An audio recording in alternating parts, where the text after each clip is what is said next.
And in recent tech developments, OpenAI looks set to take a bite of Apple's ecosystem as new AI models in Europe are set to be trained on social media platforms. For more on this, I'm joined by Dr. Karen Sutherland from the University of the Sunshine Coast. Wonderful to have you with us. Tell us about this big partnership that we saw unveiled this week. Well, we have a new big partnership every week, but this one is immense. So this is a partnership between Apple and OpenAI. So the plan is to integrate ChatGPT into all Apple products. So in iPhones, iPads, in computers, you name it. So it's going to be in there. There'll be a range of features available. And if you pay for a subscription to ChatGPT, you will be offered more features. You'll have the opportunity to connect through your personal ChatGPT account. However, there's been a lot of fears about data security as a result of this partnership.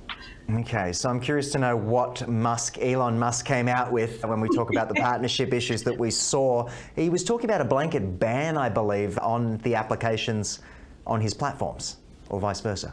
Yeah, I hate to say it, but have you heard that saying, doth protest too much? Ah, yes, I wonder course. what's going on there. That was a really interesting reaction to have. And yes, he said, I will ban anyone using it on my platforms. And if anyone has an Apple phone, when they come to any of our establishments, they will have to leave it downstairs and not bring it into the building. It makes me wonder, there are a few things we could speculate what's happening there. He seems a bit dirty that Apple's not creating their own AI and they're actually partnering with OpenAI. Maybe he was trying to his partnership going. I'm just speculating, but yeah, it seems like a very interesting reaction to have over this. Yeah, and I'm wondering if Apple of course, the reason why they've been so quiet when it comes to the AI front is that they've been talking and dealing in the background with Sam Altman and whatnot from OpenAI. Meanwhile, Microsoft's doing what it can, Nvidia's doing what it can, but it's interesting stuff to see it because, again, we're in that arms race. Oh, totally. This is going to have a worldwide impact, this partnership, because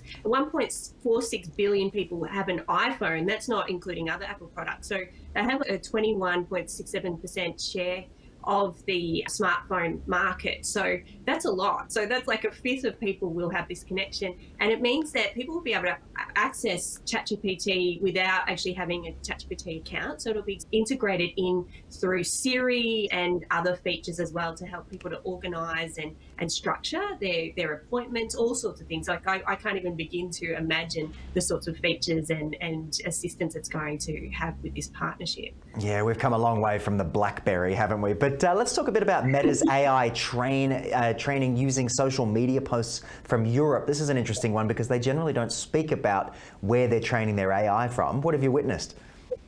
Yeah, look, it's really interesting because I thought they were already using publicly, available posts to train their AI anyway. So I remember when it first was released, they were saying such a huge data set on that, but maybe they didn't have the European market there. So maybe they weren't using posts from European users, and now they're going to add that into the mix. Maybe they were using it from other countries because it was easier, but now they're trying to opt in and get a larger data set. It'll be interesting to see what people how they'll respond to that, because you can choose not to have your posts included. But yeah, it'll be interesting to see what the EU comes back with about that, because they're very strict on their data policies. Yeah, we've definitely seen all sorts of legislation put in place over the years, or at least suggested, as privacy becomes a major concern. But I wonder how intelligent this AI is going to be if it's scrolling through people's social media. I've generally not posted the most intelligent stuff in the past, but it'll be interesting to see, that's for sure. But is there anything else you wanted to highlight for us as we head into the next few months ahead? Who knows what's going to happen, but I think particularly this partnership between OpenAI and Apple, people have been predicting this. AI is just going to be so prevalent in everything that we use, and it just continues to do that. Each week we talk about these advances. It'd be interesting to see how far it goes. Absolutely, and I of course look forward to speaking to you again next week. Thank you again for joining us here, Karen. I look forward to seeing you. Be well. Thank you.